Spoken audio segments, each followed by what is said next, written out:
Jungle.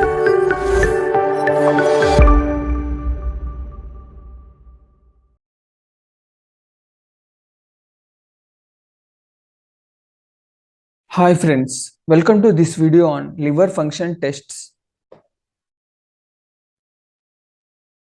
Liver has metabolic functions which include liver converts glucose into glycogen and glycogen into glucose, and cholesterol synthesis helps the absorption of vitamins, hormone production and enzyme production and detoxification, and amino acid synthesis and produces the bile and deactivation of poisons and toxins. Common bile duct drains the bile into the intestine, and portal vein carries blood from the intestine to the inferior vena cava, and hepatic artery brings fresh blood from the heart to the liver. What are the signs and symptoms of liver disease? Feeling tired, abdominal bloating and body pains and stomach pain and itchy skin and bad breath, and anorexia and vomiting sensation.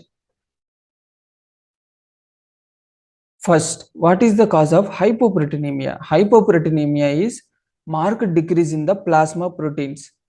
Causes include prolonged starvation, malabsorption of the proteins, and decreased synthesis in the liver diseases like cirrhosis, and increased loss in the kidney disease like nephrosis. What are the signs of protein deficiency? Edema, swelling, weakness, abdominal bloating, and loss of the bone mass, and loss of hair, and brittle nails, and fatty liver.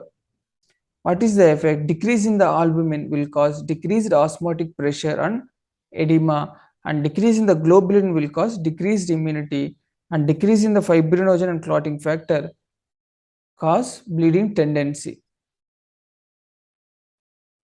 So normal bilirubin total is 0 to 1 milligram per deciliter.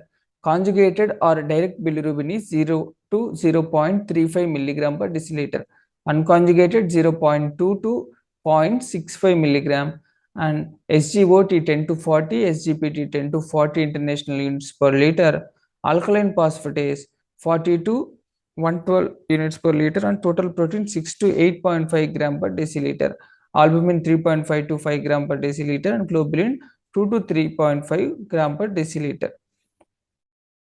What is protein gap? Serum protein minus albumin. If it is more than 4, we call it as protein gap. Commonly encountered in sepsis, and cause is raised immunoglobulins, and chronic viral infections also will cause protein gap more than 4, and multiple myeloma cause protein gap more than 4. Liver enzymes SGOT are also called as AST. It is present in the liver cells and also in the muscle cells. Mainly site of enzymes is mitochondria. When there is oxidative stress to the liver in conditions like alcoholism, it will cause rise in the SGOT or AST levels. Whereas SGPT or ALT, its location is cytoplasm in the liver cells and raised in viral infections because of rupture of the liver cells during viral multiplication and release. Here if you see, SGOT and SGPT are raised in viral hepatitis. Rise before jaundice, they slowly rise and peak level 7 to 12 days, and they become normal by 3 to 4 weeks. Normally, in viral infections and other issues, liver enzymes rise in the range of 500 to 1000. But incidental finding of raised liver enzymes can be found like 50 and 90 international units. But if it is more than 1000 of SGOT and SGPT values, cause include acute viral hepatitis, shock liver, and Budd-Chiari syndrome. Alkaline phosphatase. There are two main sources of alkaline phosphatase, liver and bone, although there are also intestinal and placental isoforms. Cause of rise of ALP include physiological third trimester of pregnancy, adolescence due to bone growth, and benign and familial.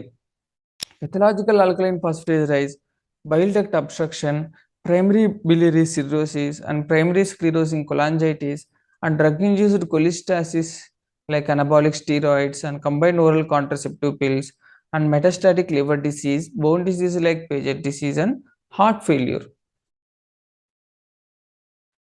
Biliary tract obstruction due to stone or cancer, alkaline phosphatase will get raised. It becomes normal if obstruction is removed. In case of biliary tract obstruction, ALP rise by 3 to 10 times, hepatitis and cirrhosis less than 3 times, and pregnancy 1.5 to 2.5 times.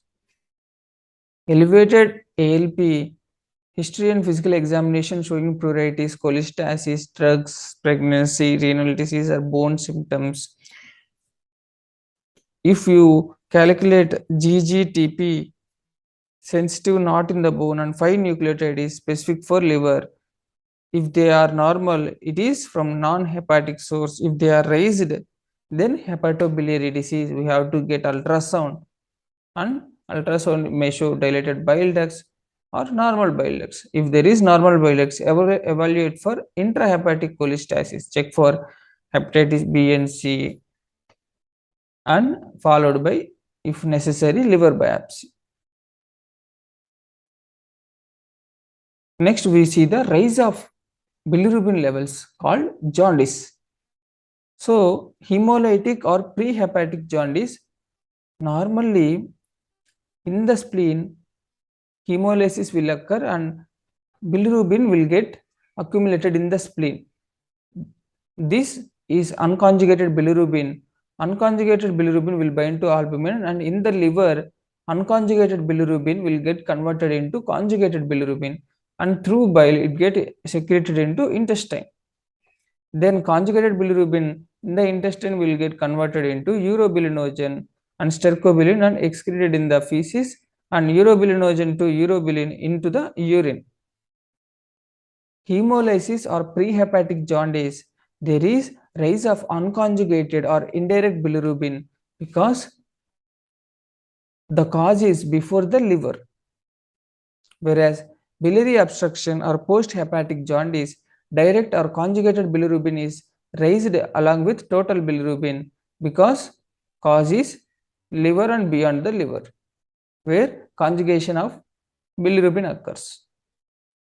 So here in this picture, if the liver cell problem is there, SGOT, SGPT will get raised, and serum protein and albumin will get decreased. And if their cause is in the biliary tract obstruction or stone formation, direct bilirubin and total bilirubin will also get raised, and alkaline phosphatase will get raised. Whereas if the cause is pre-hepatic or hepatic or post-hepatic, 3 conditions, total bilirubin get raised.